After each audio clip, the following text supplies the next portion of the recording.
Bonjour à tous et bienvenue pour la lecture du premier chapitre de mon livre intitulé 18. Donc j'espère que cela va vous plaire.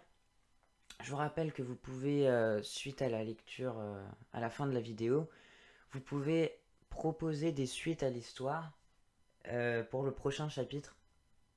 Ça fait toujours plaisir. Alors, on commence dès maintenant. Chapitre 1. La mort venue du ciel. Marco se rappelait très bien de ce 26 mai 2021. Enfin, tout le monde, ou plutôt ce qu'il en resta, se rappelait de ce jour. Un éclair blanc, déchirant le ciel, puis une détonation infernale suivie d'un long silence. La plus grosse bombe nucléaire au monde venait d'être larguée par un avion plus énorme encore qui disparut après dans la déflagration que produisit le monstre. 5 milliards de morts en quelques secondes, juste assez de temps pour que l'explosion raye la Russie ainsi que l'Asie de la carte. Personne ne sut qui était à l'origine de cette atrocité, mais ce n'était plus la préoccupation des hommes restants. Leur principal objectif était survivre. Ils avaient de quoi s'inquiéter. Les scientifiques avaient prévu que les retombées radioactives se propageraient sur la totalité du globe et que les changements climatiques causés par la catastrophe provoqueraient des hivers froids à en geler sur place et des étés chauds à en brûler vifs. C'est en ce matin de printemps, exactement un an après l'explosion, que Marco dut se rendre à l'évidence. Il n'avait plus de provisions pour survivre. Là, il était vraiment dans la merde. Seul, sans nourriture, dans un monde ravagé, pillé et radioactif, ce n'était pas la meilleure des situations. Il se décida à faire son sac peu après 11 heures passées et partit de chez lui aux alentours de midi. Le jeune lycéen n'oublia pas d'enfiler son masque à gaz, le protégeant de toute radiation, même s'il avait choisi avec un détecteur de radioactivité un coin peu atteint pour s'installer. S'il était encore en vie, Marco le devait à son père qui avait fait la récente acquisition d'une maison de campagne équipée d'un bunker construit par l'ancien propriétaire afin de se protéger de la fin du monde prévue pour le 21 décembre 2012 qui n'arriva jamais. Marco bondit sur sa moto qu'il trouva dans un garage du village et s'en alla à toute allure à travers les campagnes françaises. Il s'arrêta au bout de 2 heures de route pour refaire le plein à une station essence visiblement encore pleine, ce qui était rare car lorsque l'État ordonna à tout le monde de rejoindre le nord de la France, un bon nombre de personnes pilla les commerces. Et il en profita pour faire une pause le long de la route. Durant cette courte séance de réflexion, il repensa aux semaines sombres qui suivirent le cataclysme et se souvint des heures d'attente interminables en voiture sur les routes bouchées guidant à Paris.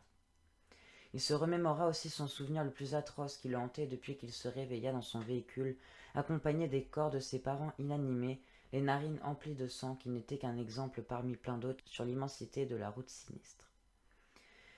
Marco ignorait toujours pourquoi lui. Pourquoi était-il le seul survivant de cette horreur? Il avait renoncé à rejoindre Paris et espérait pouvoir rester à son domicile avec des provisions que son père avait préparées, au cas où dans la cave immense de leur nouvelle demeure. La pause était finie, il reprit ses esprits, grimpa sur sa moto et fit rugir le moteur avant de reprendre la route.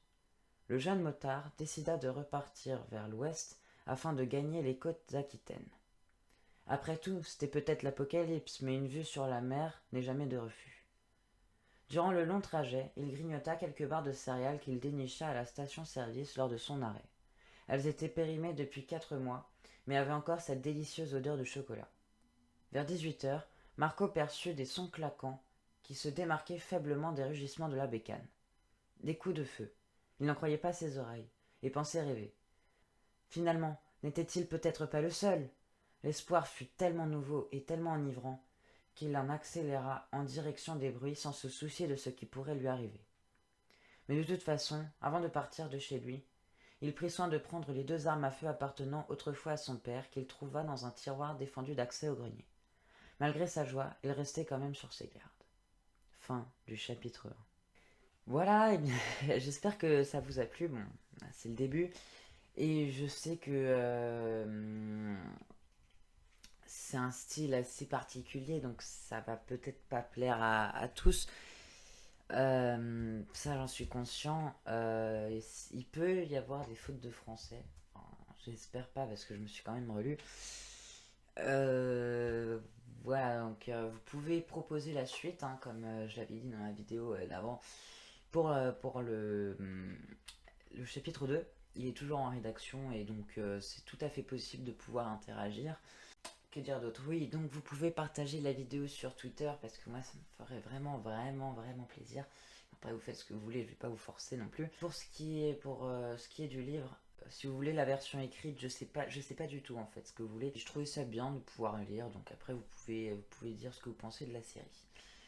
Bon, et bien en espérant que ça vous a plu, je vous dis salut et à la prochaine. C'était Nico. Allez, bye!